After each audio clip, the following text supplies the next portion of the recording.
দশম শ্রেণীর সুপ্রিয় শিক্ষার্থীবৃন্দকে স্বাগত জানাচ্ছি আজকের এই অনলাইন ক্লাসে। আমরা আজকে ইংলিশ প্রথম পত্রের যে ফার্স্ট কন্টিনিউয়াস অ্যাসেসমেন্ট পরীক্ষাটি দিয়েছি তার উপরে একটু ব্রিফ করব। দেন আজকে আরেকটা ইম্পর্টেন্ট বিষয়, সেটা হচ্ছে যে গ্রাফ চার্ট এর উপরে আমি একটু ডিসকাশন করতে চাই। কারণ তোমাদের অনেকে ফোন করেছে আমাকে, স্যার একটু গ্রাফ চার্টের উপরে কথা বলার জন্য। আমি সেই আসলে বিষয়টা হচ্ছে যে আমাদের সিলেবাস কমপ্লিট করার জন্য যে সপ্তাহে একটা ক্লাস, এটা খুবই স্বল্প একটা ক্লাস, স্বল্প সময়ের ক্লাস, এবং সপ্তাহে একটা ক্লাসে কিন্তু আসলে কভার করা সম্ভব নয়। তবুও আমি তোমাদের সুবিধার্থে আমি নিজ উদ্যোগে মূলত হচ্ছে ফার্স্ট কন্টিনিউয়াস অ্যাসেসমেন্ট যে কোশ্চেনটি রয়েছে তার উপরে একটু কথা বলতে যাচ্ছি, এই কারণে যে তোমরা এখানে অনেকে ভুল করেছো, অনেকে প্রশ্ন লেখা বা উত্তর লেখার যে সিস্টেমটি তোমরা অনেকেই সেটা ফলো করতে পারোনি, যার কারণে কিন্তু মার্কসটা অনেক কমে গিয়েছে। এখানে সেটার উপরেই একটু কথা বলতে চাই, বিশেষ করে রিয়ারেঞ্জটার উপরে, এবং কোশ্চেন নাম্বার 5 যেটা রয়েছে অর্থাৎ যে ইনফরমেশন ট্রান্সফার, সেটার উপরে আমি একটু কথা বলতে চাই। সো চলো প্রথমে আমরা দেখি যে আমাদের যে কোশ্চেনটা ছিল মূলত হচ্ছে মালদ্বীপ ইজ ফেমাস ফর, অর্থাৎ আমাদের যে নেইবারিং কান্ট্রিজগুলো রয়েছে তার মধ্যে একটা হচ্ছে মালদ্বীপ। এই মালদ্বীপের উপরে একটা যে প্যাসেজটি রয়েছে তার উপরে প্রশ্নগুলো ছিল। এমসিকিউ প্রথমে রয়েছে যে choose the correct answer from the following alternatives. এখানে নাম্বার 1 এর হচ্ছে এ নাম্বার উত্তরটা কি হবে। তোমরা অনেকেই ফার্স্ট কোশ্চেনের যে আনসারটি তা ভুল লিখেছো। মালদ্বীপ is a or N, is a or N, তারপরে গ্যাপ ছিল যে ফর দি টুরিস্ট। তাহলে টুরিস্টদের কাছে মালদ্বীপটি কি, সেটা হচ্ছে এই চারটা এখানে অপশন ছিল। তার মধ্যে ছিল ভেনারেশন, ইনক্লাইনেশন, ডেস্টিনেশন অ্যান্ড ফ্যাসিনেশন। অর্থাৎ ট্যুরিস্ট মালদ্বীপ হচ্ছে আমার একটা গন্তব্যস্থল, কিন্তু ট্যুরিস্টদের কাছে এটা একটা আগ্রহের বিষয়, এজন্য আমরা এটাকে লিখবো হচ্ছে ফ্যাসিনেশন। নাম্বার আইভিটা হচ্ছে এ নাম্বারের উত্তর, ফ্যাসিনেশন। আমি জাস্ট ওয়ার্ডগুলো লিখছি না, তোমাদের সুবিধার্থে আমি এই শুধুমাত্র নাম্বারটা লিখছি এখানে। নাম্বার বিতে রয়েছে which of the following words best describes weather of Maldives. অর্থাৎ মালদ্বীপের ওয়েদারটা কোন ওয়ার্ডের মাধ্যমে সবচেয়ে ভালোভাবে ব্যাখ্যা করা যেতে পারে। এখানে ছিল আনপ্লেজেন্ট, ট্রপিক্যাল, এলিজিয়াক। তো এলিজিয়াক, ট্রপিক্যাল, আনপ্লেজেন্ট, এই তিনটা ওয়ার্ড কিন্তু উত্তরটা হতে পারে না। সেটা হচ্ছে যে ইম্পোজিং মানে অ্যাট্রাকটিভ, এর সিনোনিম ওয়ার্ড হচ্ছে, সরি বি নাম্বারে উত্তরটা হচ্ছে সেকেন্ড, অর্থাৎ ইম্পোজিং মানে attractive. The Maldives is well recognised around the world for its. Maldives সারা বিশ্বে সুপরিচিত কি হিসাবে, lowest country of the world. Sorry আমি মনে হয় ডি নাম্বারটা পরে ফেলেছি, না ঠিকই আছে, এটা সি নাম্বার অর্থাৎ lowest countries of the world, সেটা উত্তরটা হচ্ছে 3 নাম্বারটি, lowest countries of the country of the world. D number হচ্ছে সুনামি অফ 2004 সালের সুনামিটি dash many parts of the world, many parts of the country, অর্থাৎ ওই দেশের বিভিন্ন অঞ্চল কি হয়েছিল, অর্থাৎ পানিতে ডুবে গিয়েছিল। দ্যাট মিনস সাবমার্সড হচ্ছে উত্তরটি হবে, অর্থাৎ নাম্বার ডিতে উত্তর নিব আমরা হচ্ছে সেকেন্ড অপশন, অর্থাৎ সাবমার্সড মানে হচ্ছে পানিতে ডুবে যাওয়া, ওয়াশ মানে হচ্ছে ভেসে যাওয়া। ইনান্ডেশনটা আসলে এখানে নাউন হিসেবে করা আছে, এটা যদি ভার্ব থাকতো তাহলে আমি উত্তরটা এটা নিতাম, ইনান্ডেটেড তাও করতে পারতাম, কিন্তু এখানে ইনান্ডেশন অর্থাৎ নাউন রয়েছে, আমরা এটাকে নিতে পারছি বিকজ এই ওয়ার্ডটা এখানে হবে হচ্ছে একটা ভার্ব হিসেবে দেখাতে হবে। নাম্বার ইতে রয়েছে, নাম্বার ই লিখি আমরা, the word idyllic in the phrase idyllic natural beauty means। idyllic natural beauty বলতে আমরা কি বুঝি, সেটা হচ্ছে নাম্বার 1 হচ্ছে শ্রীন। এই শ্রীন মানে হচ্ছে মনোরম, idyllic মানে মনোরম বা শান্ত, সেই ওয়ার্ডটার সাথে ম্যাচ করে আমরা উত্তরটা নেব হচ্ছে শ্রীন। নাম্বার এফ নাম্বারে হচ্ছে, নাম্বার এফ হচ্ছে যে হেভেনলি বিসেস ইন্ডিকেট। হেভেনলি বিসেস বলতে আমরা স্বর্গীয় যে বিস, সেটা বলতে আমরা কি বুঝি। অনেকে তোমরা লিখছো যে মিথিক্যাল, কেউ লিখছো মিস্টিক্যাল। আসলে মিথিক্যাল মানে হচ্ছে পৌরাণিক, মিস্টিক্যাল মানে হচ্ছে রহস্যময়। বিসেস ইন দ্য হেভেন, স্বর্গের মধ্যে বিস না হেভেন ইন দ্য বিস, কোনটা হবে? যদি বিসেস ইন দ্য হেভেন হয় তাহলে এটা ভুল হবে। যদি এটা এরকম থাকতো যে হেভেন ইন দ্য বিস তাহলে আমি উত্তরটা নিতে পারতাম, বাট এটা উত্তরটা হবে হচ্ছে স্যাক্রেড ডেস বা পবিত্রতা। তাহলে এফ নাম্বারটাই হচ্ছে লাস্টের যে উত্তরটি, সেটা হবে এফ নাম্বারটি, স্যাক্রেডনেস। নাম্বার জিতে রয়েছে মালদ্বীপ is faced with the threat of sorry, threat of Maldives is the threat of Maldives is faced with the threat of কিসের হুমকিতে রয়েছে অর্থাৎ ডিসঅ্যাপিয়ারিং ফ্রম দ্য ম্যাপ, পৃথিবীর মানচিত্র থেকে মালদ্বীপটা হারিয়ে যাওয়ার একটা পসিবিলিটি, এই কারণে কিন্তু এটা আমরা লিখবো যে ডিসঅ্যাপিয়ারিং ফ্রম দ্য ম্যাপ। তো এই হচ্ছে আমাদের 1 নম্বরের যে উত্তরটি, সেটা তোমরা আরেকবার একটু দেখে নাও, এখানে উত্তরটি এটার সাথে ম্যাচ করাবা। নাম্বার 2 এর হচ্ছে answer the questions following questions. Why is Maldives remarkable tourist spot? Why have the government of Maldives? আসলে মোটামুটি তোমরা এটা অনেকেই ঠিক মতো লিখেছো, অনেকেই ঠিক লিখেছো, তো এটা নিয়ে কোনো সমস্যা খুব একটা নাই। তবে নাম্বার 3-তে এখানে রয়েছে যে আরেকটা প্যাসেজ, দ্য ইন্টারনেট টেকনোলজির উপরে একটা প্যাসেজ ছিল, সেখানে নাম্বার 3-তে যে উত্তরটি হবে সেই উত্তরটা আমরা কোশ্চেন নাম্বার 3-এর উত্তরটা এখানে লিখি একটু। এই নাম্বারটা কি হতে পারে যে the social networking services are expanding so fast because dash are cheap, because সেগুলো, তাহলে সেগুলো উত্তরটা কী হবে, দে অথবা দিস, তবে দিস লেখার প্রয়োজন না, তোমরা এটাই উত্তরটা লিখবে, দে আর চিপ। দে বলতে এখানে বলা হয়েছে সার্ভিসেস, তো সার্ভিসেসটা কিন্তু আমরা সেকেন্ড টাইম তখন দেখলাম অনেকে লিখেছে services are cheap, but services লেখার কোনো প্রয়োজন নাই। Facebook is one of the most popular social network,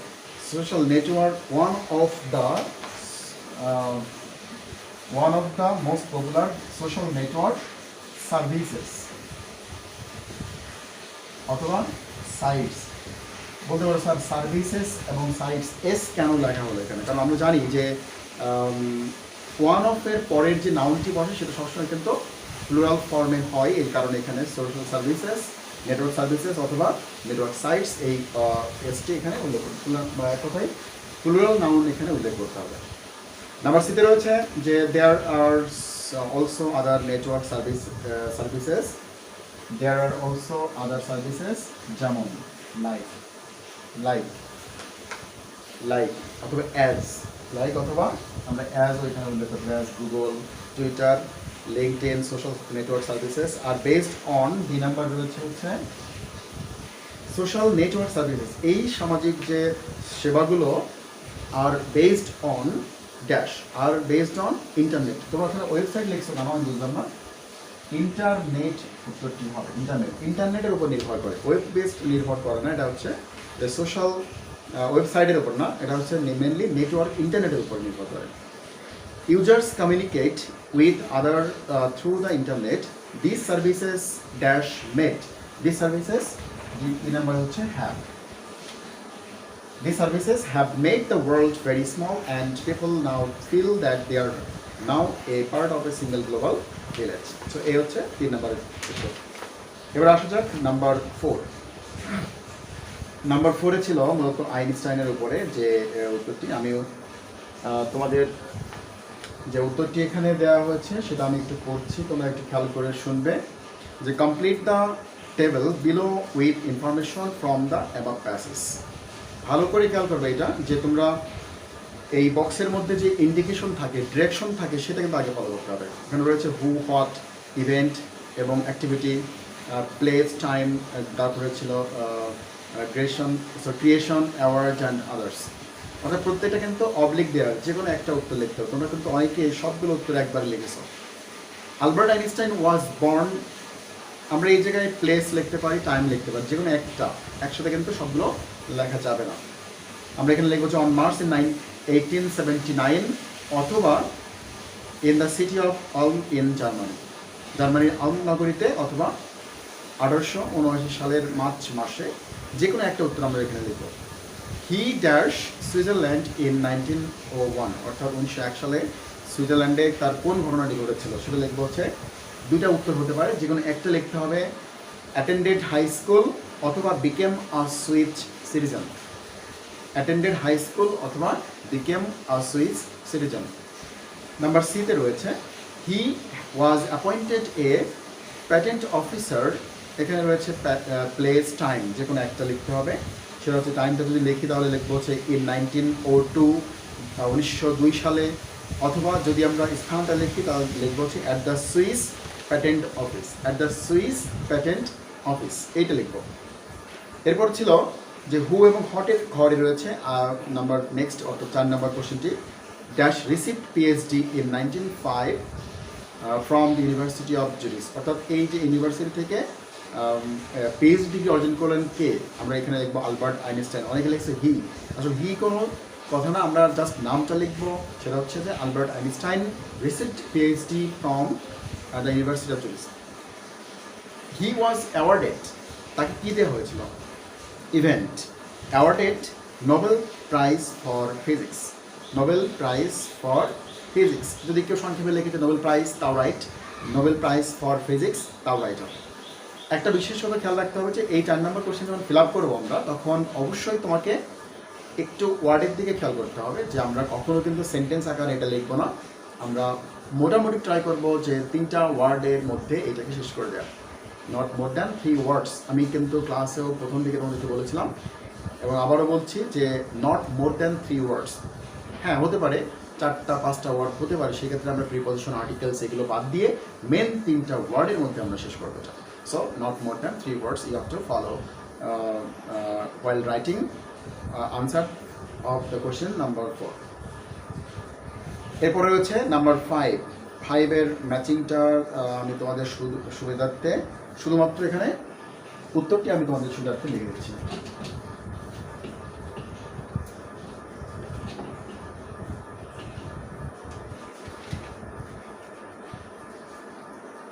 sorry, number 5 এর হচ্ছে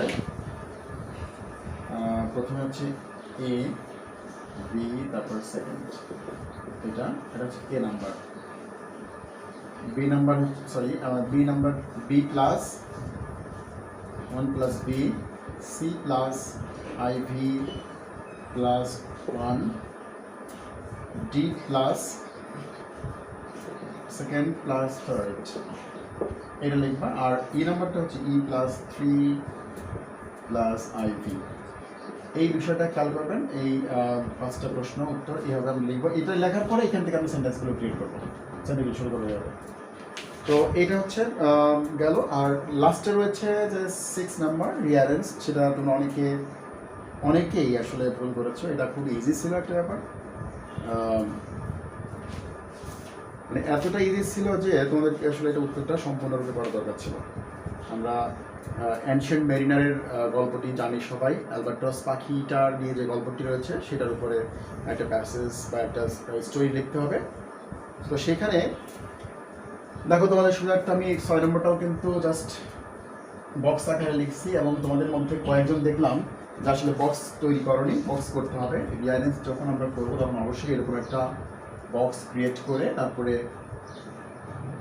1 2 3 4 5 6 7 8 1 2 3 4 5 6 7 8 এইটা নাম্বার করার পরে আমি এবার উত্তরটা কীভাবে বসাবো সেটা দেখো তোমরা এখানে।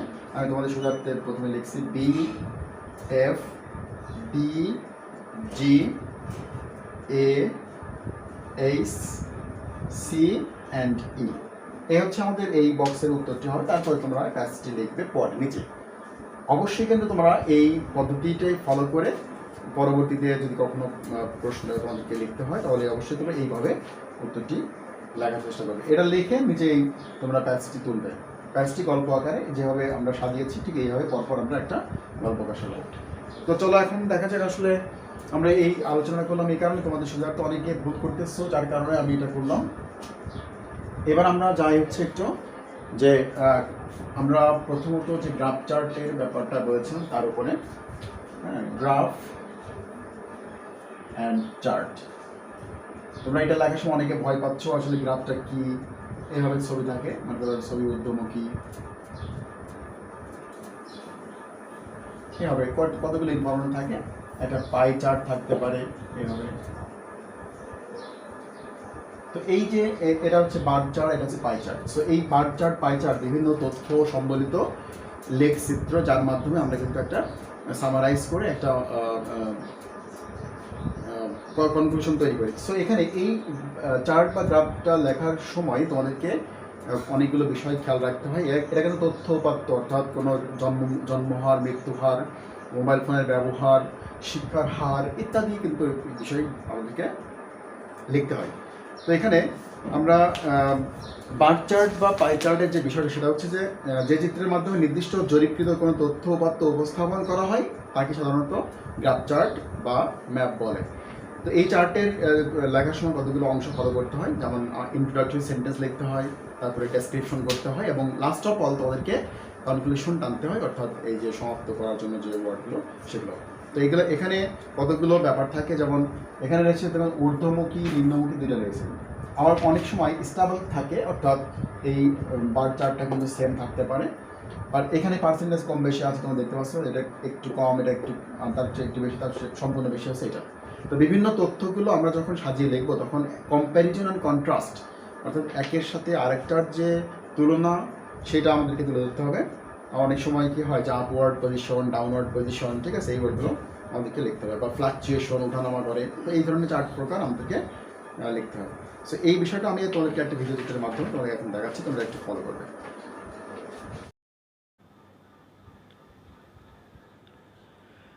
সবাইকে স্বাগতম জানাচ্ছি।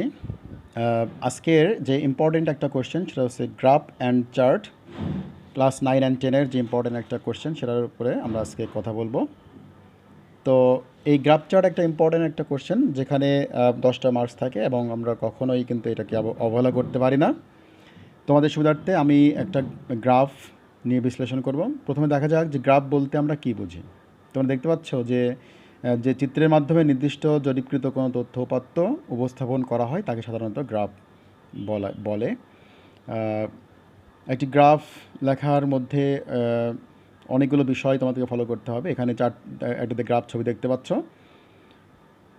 সো গ্রাফ এবং চার্টের যে বিষয়টি মূলত হচ্ছে যে দুইটা পদ্ধতিতে আমাদেরকে লিখতে হয়।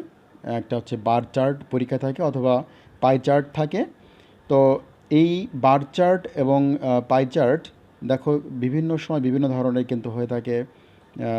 গ্রাফ বা চার্ট যাই হোক না কেন, মূলত এটা হচ্ছে একটা বার এবং পাই, এই দুটার উপরে কিন্তু আমাদেরকে পরীক্ষায় উত্তর করতে হয়। তো এখানে দেখতে পাচ্ছি বার এবং পাই দুইটা চিত্র। তো বার চার্ট এবং পাই চার্ট এইটার উপরে আমাদেরকে পরীক্ষায় লিখতে হবে। তোমাদের সুবিধার্থে, অর্থাৎ ঊর্ধ্বমুখী বর্ণনার জন্য একটা ছবি দেওয়া হয়েছে এখানে, যে বক্তব্য কিন্তু আসলে সবসময় যে নিম্নমুখী হবে তা কিন্তু নয়, ঊর্ধ্বমুখী হতে পারে কোনো তথ্যচিত্র।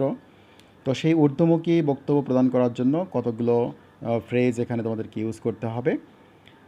সেই ফ্রেজগুলো রয়েছে, প্রথমে যে ওয়েন্ট আপ টু, তারপরে হচ্ছে রোজ টু বা ইনক্রিজ টু, অর্থাৎ যখন কোনো তথ্য উপরের দিকে ঊর্ধ্বমুখী হয়, কোনো তথ্য জনসংখ্যার হার, মৃত্যু হার, শিক্ষার হার, হ্যাঁ, এইগুলো যখন ঊর্ধ্বমুখী হয় তখন আমরা এই ফ্রেজগুলো আমরা ইউজ করতে পারি, went up to, rose two and increase two. এবার দেখা যাক নিম্নমুখী বর্ণনার জন্য, অর্থাৎ দেখো তোমরা ছবিটি দেখতে পাচ্ছ এখানে যে নিচের দিকে ধাবিত হয়েছে, সেক্ষেত্রে আমরা went down to, fail to বা ডিক্রিজ টু এই ফ্রেজগুলো আমরা ইউজ করতে পারি। এখানে দেখো উপর থেকে নিচের দিকে এটা ধাবিত হয়েছে, অর্থাৎ কোনো একটা ইনফরমেশন, কোনো তথ্য উপাত্ত যেটা একসময় বেশি ছিল, পরবর্তীতে আস্তে আস্তে এটা কমে গিয়েছে। তো সেই কমে যাওয়া তথ্যটি আমরা এভাবে went down to, fail to অথবা ডিক্রিজ টু ইউজ করতে পারি। এবার আসা যাক যে স্টেবল পদ্ধতির যে মানে স্টেবিলিটি থাকলে, অর্থাৎ অবস্থার অপরিবর্তিত অবস্থা বোঝাতে, তখন আমরা রিমেইন্ড স্টেবল যে লেখ চিত্রটি পাচ্ছি এখানে, বার চিত্রটি, সেটি কিন্তু একই রকম রয়েছে। সেইখানে আমরা তথ্যগুলো কিন্তু পরপর শুধু তথ্যগুলো উপস্থাপন করব, এখানে সাল উল্লেখ করে, পার্সেন্টেজ উল্লেখ করে আমাদেরকে থাকতে পারে। তো সেই সাল এবং পার্সেন্টেজের ব্যাখ্যা দেব। এবার দেখা যাচ্ছে ফ্লাকচুয়েটেড, অর্থাৎ যে ওঠানামা করার জন্য, অর্থাৎ একটা তথ্য চিত্রে দেখো যে একবার উপরের দিকে উঠেছে, কিছুটা নেমেছে, আবার উঠেছে, আবার নেমেছে, তো এরকম এটাকে বলা হচ্ছে rise and fall. So fluctuated around বা রাইজ অ্যান্ড ফল। সো এই ফ্লাকচুয়েটেড অ্যান্ড রাইজ অ্যান্ড ফলটাকে আমরা কীভাবে উপস্থাপন করতে, তাহলে এখানে দুই ধরনের ইনফরমেশন, দুই ধরনের ফ্রেজ কিন্তু আমরা এখানে ইউজ করতে পারি।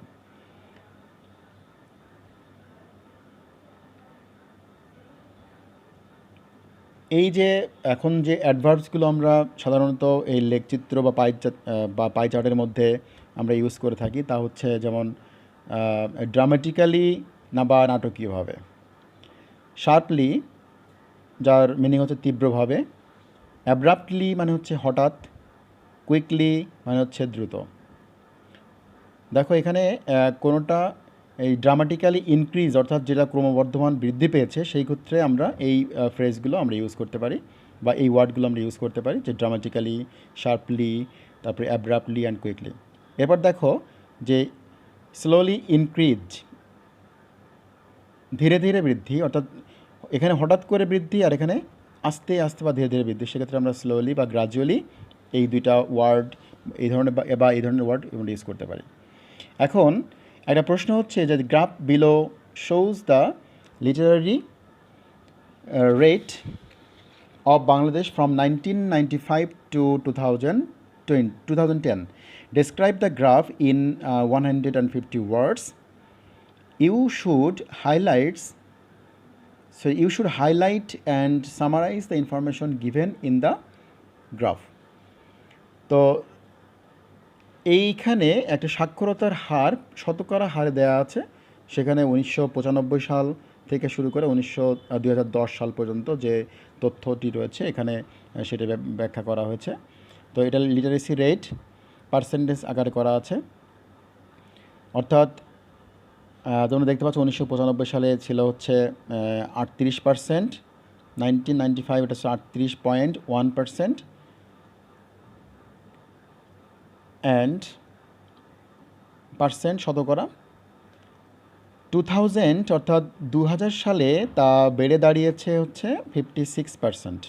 সাক্ষরতার হার পরবর্তী যে বারটি দেখতে পাচ্ছ তোমরা এখানে, সেটা হচ্ছে 2000 সালের একটা বার, সেখানে রয়েছে 56%। তাহলে 8.1% থেকে বেড়ে সেটা হয়েছে 56%। এরপরে আসা যাক 2001 সালের একটা চিত্র, সেখানে রয়েছে 47.9%।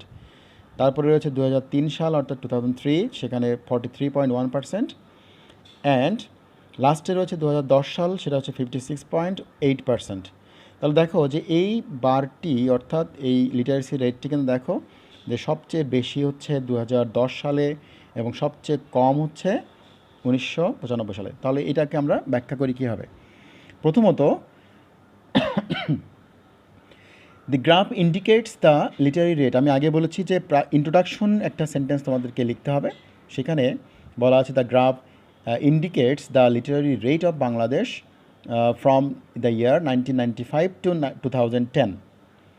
গ্রাফ ইন্ডিকেটস, তো ইন্ডিকেটসের এখানে তুমি প্রশ্নে ছিল যে শোজ, তাহলে আমরা এখানে শোজটা না লিখে আমরা এখানে কী লিখবো? ইন্ডিকেটস, মানে হুবহু লেখা যাবে না, বা উই ক্যান নোটিস বা উই সি দ্যাট, এই সমস্ত ওয়ার্ড আমরা এখানে ইউজ করব। যদি প্রশ্নটা হুবহু লেখা হয় তাহলে এক্সামিনার উনি বুঝবেন যে আসলে তোমার ভোকাবুলারিটা একটু ডাউন রয়েছে, এই কারণে প্রশ্নটা যে ওয়ার্ডটা রয়েছে শোজ, আমরা শোজটি না লিখে আমরা কী লিখব?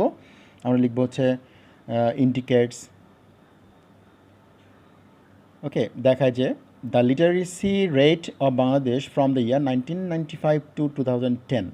In this graph we notice that বা we can see that, আমরা দেখতে পাই যে এই ফ্রেজটা ইউজ করা যেতে পারে, বা it is the phrase shows us that etcetera, বা উই আর নোটিসড, হ্যাঁ, আমাদেরকে দেখানো হচ্ছে by the graph that the rate of literacy was 38.1% in 1995। দেখতে পাচ্ছ আবার যে এখানে 1995 সালে যেটা ছিল সেটা 38.1% ছিল। দ্য রেট টুক, অর্থাৎ 38.1 থেকে 1995 সালে যেটা ছিল তা বেড়ে 2000 সালে হয়েছে 56%। The rate of literacy was 38.1% in 95। The rate took a good leap, মানে এক লাভে বেড়ে দাঁড়িয়েছে 56% in 2000, অর্থাৎ 2000 সালে তা বেড়ে দাঁড়িয়েছে 56%। তোমরা দেখতে পাচ্ছ এখানে যে 1995 সালের যে সংখ্যাটি ছিল তা বেড়ে 2000 সালে হয়েছে 56%, অর্থাৎ 5 বছরের ব্যবধানে তা দাঁড়িয়ে দিচ্ছে 56%। তাহলে ইট dramatically increased 56% in 2000 from 1995 within the period of 5 years. Then we see a fall in the rate of literacy rate. দেখো তারপরে কিন্তু ডিক্রিজড হয়েছে আবার, যে 56 থেকে 2001 সালে এটা কমে গিয়ে দাঁড়িয়েছে 47.9%, তার মানে এখানে fall. So then we see a fall in the rate of literacy in 2001. In the year the rate of literacy decreased কত, সেটা টু 47.9%। আমরা এখন মিডিলে রয়েছে এখন 2001-এ, সেটা হচ্ছে যে 2000 সালে যেটা 56 ছিল তা 2001-এ এসে 47.9%-এ দাঁড়িয়েছে। তার মানে এটা ডিক্রিজড হয়েছে, অর্থাৎ ফল হয়েছে। এই কারণে আমরা ওখানে লিখেছি যে in the year the rate of literacy decrease to 47.9%। Again 47 থেকে যেহেতু আবার 43%, তার মানে আবার কমে গেছে, অর্থাৎ again we find a fall in the rate of literacy in the year. In that year the literacy rate drop to 43.1%। দেখতে পাচ্ছ এখানে যে আমরা লাস্টের আগের যে বারটি রয়েছে এখানে 2003 সালের 43.1%, যা ছিল 2001 সালে 47.9%, তা কমে 2003 সালে হয়েছে এটা 43.1%। তাহলে এটা ডিক্রিজ দেখতে পাচ্ছি আমরা, তাহলে ছবিটাই বলে যাচ্ছে এখানে যে ডিক্রিজড হয়েছে।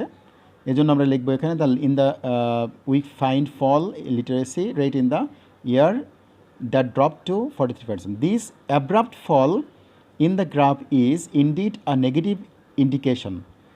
অর্থাৎ এই যে হঠাৎ করে এই ছবিটার মধ্যে যে চিত্রের মধ্যে যে হঠাৎ করে পতনটি দেখতে পাচ্ছি, তা একটা নেতিবাচক ধারণা আমাদেরকে দেয় in the field of development of our country. আমাদের দেশের উন্নয়নের ক্ষেত্রে এরা একটা নেতিবাচক একটা নির্দেশনা। But hopefully in the year of 2010 সালে the rate rose to increase to 56.8%, which is 13.7% higher than that of 2003। অর্থাৎ আগের সালের থেকে, আগের যে পরিসংখ্যানটি রয়েছে এখানে 2003, তার থেকে 2010 সালে সেটা হচ্ছে 56.8 মাইনাস 43.1, অর্থাৎ 56.8% থেকে 43.1 বাদ দিলে তা হয় 13%। অ্যাকর্ডিং টু দি গ্রাফ, আমরা এখন লাস্ট যে স্টেজ সেটা রয়েছে এখন। According to the graph 1995 is the year when the lowest literacy rate was only 38.1, while the highest rate was in 2010 and it was 56.8। অর্থাৎ প্রথমে 1995 সালে যেটি ছিল তা হচ্ছে 38.1% and while the highest rate in 2010 and it was 56.8%, এবং যেটা হচ্ছে 2010 সালে সেটা বেড়ে দাঁড়িয়েছে 56%। তাহলে এই আমরা এখন এই যে এটা যে আমরা পরিসংখ্যান দেওয়া শেষ, এখন এটার বিশ্লেষণ করে after analysing the graph we can come to a conclusion that the literacy rate of our country is increasing day by day. যেহেতু 1995 সালে 38 থেকে 2010 সালে 56%-এ রূপান্তরিত হয়েছে, তাহলে এটা কিন্তু অবশ্যই বৃদ্ধি পেয়েছে। তাহলে এখানে আমরা লিখব যে the literacy rate of our country is increased বা is being increased day by day. It is a positive sign for our country. এটা আমাদের দেশের একটা ইতিবাচক একটা নির্দেশনা। So if this possible trend in the literacy rate of our country continues, our country will go ahead in the days to come. অর্থাৎ আগামী দিনগুলোতে দেশ অনেক এগিয়ে যাবে। তো এই হচ্ছে মোটামুটি আমাদের এই গ্রাফ চার্টের বিশ্লেষণ। আমরা এবার লাস্টের যে সেন্টেন্সটি সেটা অবশ্যই কনক্লুশন সেন্টেন্স তোমাদেরকে লিখতে হবে। সেটা হচ্ছে যে ইট ইজ পজিটিভ সাইন, মানে এরকম একটা নির্দেশনা বা এরকম একটা সাইন সিমটম তোমাদেরকে উল্লেখ করতে হয় যে এইভাবে যদি চলতে থাকে, এই ট্রেন্ডটি চলতে থাকে, তাহলে আগামী দিনগুলোতে দেশ আমাদেরকে অনেক উন্নয়ন এনে দেবে বা দেশ অনেক উন্নয়নের সম্মুখীন বা উন্নয়নের দিকে ধাবিত হবে। লিটারেসি রেটে দেখো এখানে একটা ফ্লাকচুয়েশন রয়েছে, এখানে বিভিন্ন রকম ওঠানামা করতে পারে। তো এখানে আমাদের এই চার্টের মধ্যে ছিল সবচেয়ে বেশি হয়েছে 56% এবং সবচেয়ে কম ছিল 38.1%, যা 1995 সাল এবং 2010 সালের যে ডিফারেন্স, সেখানে 56.8 মাইনাস 38.1 থাকলে যেভাবে লিখতে হবে সেভাবে। এইভাবে প্রতিটা গ্রাফ বা পাই চার্ট আমরা কিন্তু বিশ্লেষণ করব। কম্প্যারিজন অ্যান্ড কন্ট্রাস্ট উল্লেখ করে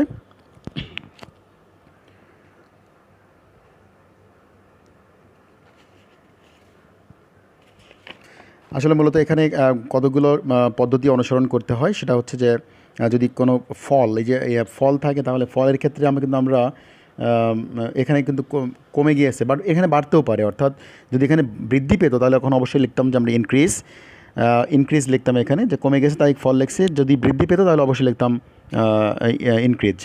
এখানে দেখতে পাচ্ছি তো ডিক্রিজ, যদি এখানেও যদি বৃদ্ধি পেতো তাহলে এখানেও লিখতাম আমরা ইনক্রিজড। হ্যাঁ, এখানে কমে যাওয়ার কারণে কিন্তু আমরা লিখছি এখানে ডিক্রিজড। বা এখানে যদি বৃদ্ধি পেতো তাহলে আমরা লিখতাম রোজ। আবার কমে গিয়েছে ড্রপড টু, কমে যাওয়ার কারণে কিন্তু এখানে লেখা হয়েছে এই যে ড্রপ টু। অর্থাৎ ইনফরমেশন যে কোনো জন্মহার, মৃত্যুহার, যদি বা কোনো মোবাইল ফোনের ব্যবহার, গাড়ি ব্যবহার, বাসের ব্যবহার ইত্যাদি থাকে, তখন সেক্ষেত্রে আমরা এভাবে কম বেশি করে লিখতে গেলে যে ওয়ার্ডটা যা ফলো করবে তা তোমাকে অনুসরণ করতে হবে।